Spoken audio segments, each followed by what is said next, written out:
Hey, rodeo fans, welcome back to another episode of the Unbucked podcast. I'm your host, Richard Sutherland. And I'm Jane Austen. We've got a lot to cover today, from circuit finals to world standings and a whole lot more. That's right, Richard. It's a busy time in the rodeo world, that's for sure. Absolutely. The Columbia River Circuit Finals in Redmond, Oregon was a nail-biter. Yeah. Joe Harper took home the saddle bronc riding title for the second year in a row, which is impressive considering the injuries he's battled back from. His resilience is remarkable. He racked up 234.5 points on 3 head, really showing his dominance. Plus, that win earned him a spot at the NFR Open next summer. Definitely big deal for any cowboy looking to punch his ticket to the NFR. Speaking of impressive wins, Cody Devers put on a steer wrestling clinic at the Ram Prairie Circuit Finals Rodeo in Duncan, Oklahoma. 3 seconds ahead of the runner-up. Talk about a statement. It seems like Devers and his horse Sassy have found that perfect rhythm and trust. Even after hitting a barrier in the second round, they still managed to pull off a 5.8 second time, good enough for third place in that round. You can tell they've got that veteran experience working for them. And it's inspiring to see Devers already prepping for the 2025 season, bringing along some younger horses to give Sassy a break while still aiming for that NFR return. It's all about strategy and longevity in this sport. Down in Florida, the Arcadia Fall Rodeo was a whirlwind of action. Ernie Corson Jr. took the bull riding title with an 86-point ride on gator bait, but the timed events were where things really heated up. The team roping duo of Brady Barentine and Reno Gonzalez was on fire. They clocked in at a lightning-fast 5.3 seconds to win the average. And Christine Dorenzo blazed through the barrel racing pattern, clocking in a 16.23-second run. Oh, wow. Talk about speed and precision. These circuit finals are a great preview of the talent and competition we can expect as we head into the NFR. And speaking of gearing up for the big events, let's talk about something important for our rodeo enthusiasts. You mean those deals and discounts you're always telling me about? Exactly.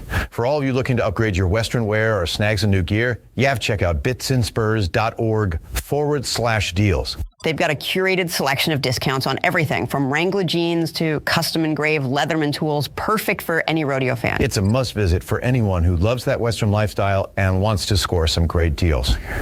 Now let's rope in the current world all-around standings. The race is tighter than a well-tied goat. Shad Mayfield currently holds the lead, but Junior Noguera is right on his heels. This is going to be a battle down to the wire. And remember, the World All-Around title represents excellence across multiple events, a true testament to a cowboy's versatility. Let's break down that top 5 for our listeners. Shad Mayfield in first, Junior Noguera in second, followed by Coleman Proctor. Wacy Shala is holding steady in fourth, and Tough Cooper rounds out the top 5. It's anyone's game at this point. And speaking of Coleman Proctor, he's fresh off a big win, snagging the prestigious Big Four Rodeo Association's Best in the Northwest award. Not an easy feat. He earned that by accumulating the most points across some of the toughest rodeos in the Northwest. The Pendleton Roundup, Lewiston Roundup, Walla Walla Frontier Days, and the Kennewick Horse Heaven Roundup. Talk about a demanding schedule. And he didn't just compete. He dominated, winning over $31,000 at those rodeos alone. He's a force to be reckoned with in both team roping and steer roping. He's got momentum on his side, that's for sure. He was just competing at the Prairie Circuit Finals Rodeo and is headed to the Indian National Finals Rodeo in Vegas next. But that man is a rodeo machine. It's incredible to see the dedication these cowboys have, traveling and competing week after week. And that brings us to another dedicated competitor, Shane Hanchey.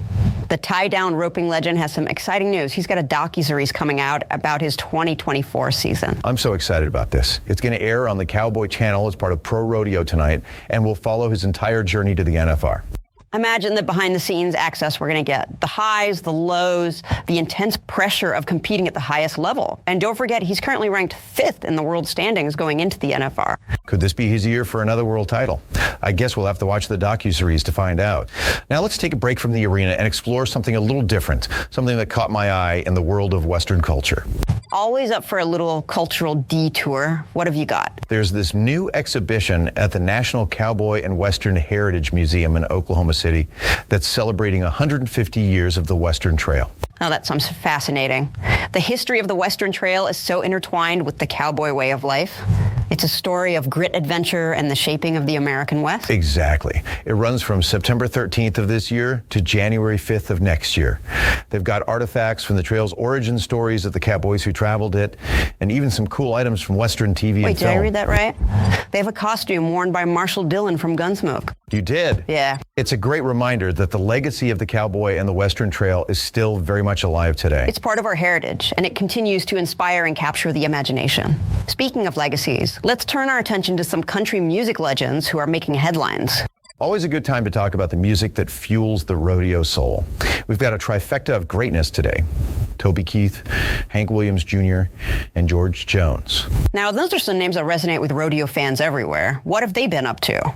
Toby Keith's iconic hits, Should Have Been a Cowboy, I Love This Bar, and Beer for My Horses just received new platinum certifications. And it's even more meaningful with his upcoming posthumous induction into the Country Music Hall of Fame. A well-deserved honor. His music has become such an integral part of country music history, and those certifications are a testament to his enduring impact. And speaking of lasting impact, how about the fact that Hank Williams Jr. and Waylon Jennings' song, The Conversation, finally hit gold status after 45 years? Those classic country songs just keep on going. You can't beat that timeless quality. And here's a surprise that'll get George Jones fans excited. A new album is on the way. Wait, new music from the Possum. I thought that ship had sailed. Tell me more. It's true. The Lost Nashville Sessions, a collection of rare recordings from the 1970s, will be released on November 15th. They've been restored from radio master tapes, so it's a real treasure trove for George Jones fans. What a fantastic way to keep his legacy alive. Hit me with those rodeo news updates. Caleb McMillan just won the 2024 Linderman Award. A well-deserved honor. Yeah. The award really showcases a cowboy's all-around skills in both rough stock and timed events. What else is happening? Breakaway roping fans, get ready because Jackie Crawford is making her return to the Breakaway Roping Finals in 2024. Wow, she's a legend in the sport. This is going to be an exciting event. Remember Caleb McMillan, our recent Linderman Award winner? Absolutely.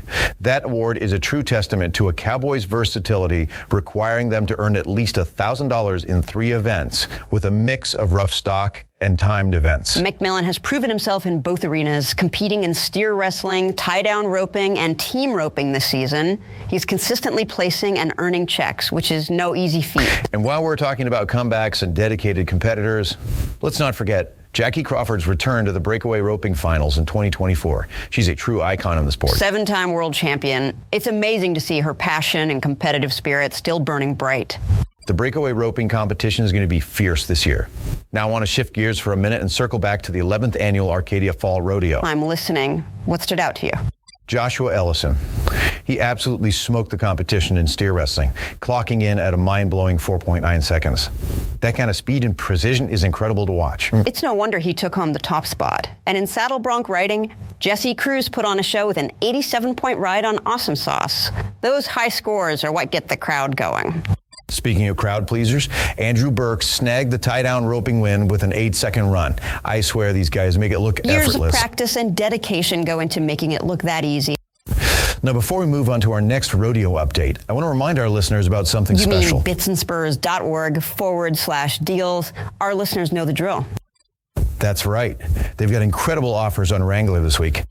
And for a unique gift idea, check out their custom engraved Leatherman tools. Perfect for any cowboy or cowgirl on your holiday shopping list.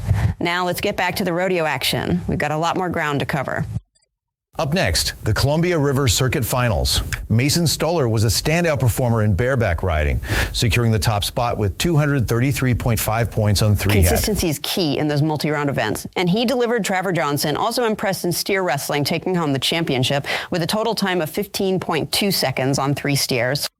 And let's not forget the dynamic duo of Garrett Rogers and Bo Patsky in team They roping. were unstoppable. Winning the average with a time of 16.9 seconds on 3-head teamwork makes the dream work, and they proved it.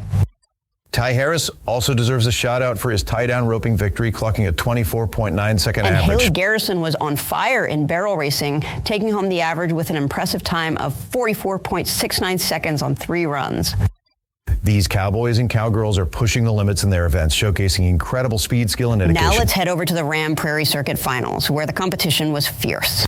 Bryce Ick put on a show in bareback riding, earning the average title with 247 points on 3-head. And Cody Devers, fresh off his earlier win, proved once again why he's a top contender in steer wrestling. He's a force to be reckoned with. The team roping duo of Wyatt Mugley and Casey McCleskey also had a strong showing, roping their way to victory with a time of 26.7 seconds on 3-head.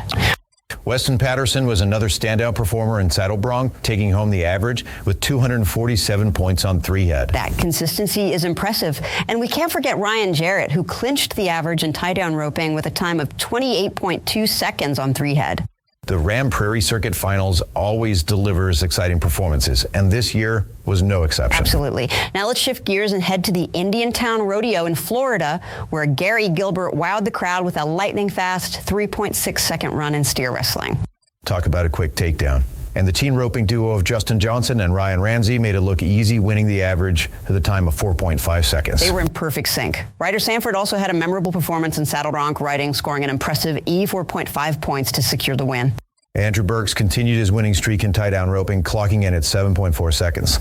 That guy is a roping machine. And of course, we can't forget Christine Dorenzo, who kept her winning streak alive in barrel racing with a 15.67 second run. She's definitely on a roll. Let's head over to the Brazoria County Fair in Angleton, Texas. Samuel Sutherland stole the show there, winning the all-around title by competing in both saddle bronc riding and bull riding. It's always impressive to see cowboys excel in multiple rough stock events. Talk about guts and talent. In bareback riding, Mason Yancey took home the win with an 83-point ride. And Sterling Crawley rode to victory in saddle bronc riding, scoring an impressive 84 points on trench coat chart. It was a tough competition in bull riding, but Samuel Sutherland, our all-around champion, was the only qualified rider to hear the whistle, earning a big payday for his efforts. That's what we call rising to the occasion. Now let's steer you north to the first state stampede in Harrington, Delaware. Anthony Williams claimed the all-around cowboy title there, showcasing his skills in both steer wrestling and team roping. Another example of a versatile cowboy who can handle both ends of the arena. It's that all-around talent that makes rodeo so exciting. In steer wrestling, A.J. Williams took home the win with a time of 4.7 seconds. And in team roping, Terry Chetron and Britt Bacchius were the fastest duo, clocking in at 7.2 seconds. Nathan Bayous was the sole bull rider to make a qualified ride, scoring an impressive 85.5 points to win the event. Talk about holding it down. You definitely rose to the challenge. Now, before we continue our rodeo journey, I think it's time for another quick reminder for our listeners who are looking for deals on Western wear and gear. You're reading my mind. bitsandspurs.org/deals is the place to be. Don't miss out on those Wrangler deals and the chance to snag a custom engraved Leatherman tool. Now back to our rodeo roundup. We've got a few more stops to make. Next up, the Indiantown Chamber PRCA Rodeo Breakaway Roping in Florida. And for those of you that might be new to rodeo, this is the Breakaway Roping event. It's held the same weekend, but this one only includes breakaway roping. Yeah. That's a good point. Some people may not understand that. Holly Laudner was the star of the show, stopping the clock at an incredible 2.0 seconds. Talk about lightning-fast reflexes. Breakaway roping is getting more popular every year, and it's exciting to see these talented cowgirls pushing the limits of speed and precision. Absolutely. Now let's head over to the Brazoria County Fair Breakaway Roping in Texas. Emily Gately and Caitlin McKee share the win in this event, both clocking in at 2.8 seconds. A tie always adds an extra layer of excitement to these fast-paced competitions. For sure. And for our final stop on this leg of our rodeo journey, let's travel back up north to the first state stampede breakaway roping in Delaware. Both Amy Gedgen and Anna Porbaugh tied for the win here, both posting times of 3.4 seconds. And with that, we wrap up our rodeo deep dive. We've covered a lot of ground, and I'm ready to wrap things up with some final thoughts and observations. One thing that's been on my mind is the unpredictability of rodeo. You mean like the Putnam County Fair and rodeo getting canceled? That was a bummer, especially for the competitors who were looking forward to it. Exactly. It's a reminder that in rodeo, you never know what's going to happen. You can have those incredible winning streaks like Christine Dorenzo in barrel racing. And then a sudden cancellation can throw a wrench in your plans. But that's part of what makes this sport so captivating. It's those unexpected twists and turns that keep us on the edge of our seats. It's all about adaptability and resilience, the ability to roll with the punches and come back even stronger. Joe Harper's comeback after those multiple injuries is a perfect example. Absolutely. Stories like Joe Harper's remind us of the resilience and passion that define the rodeo spirit. He's a true inspiration, riding for something bigger than himself now. Well, that wraps up this week's episode of the Unbucked podcast. As always, I'm Jane Austen. And I'm Richard Sutherland. See you all later, and please like and subscribe.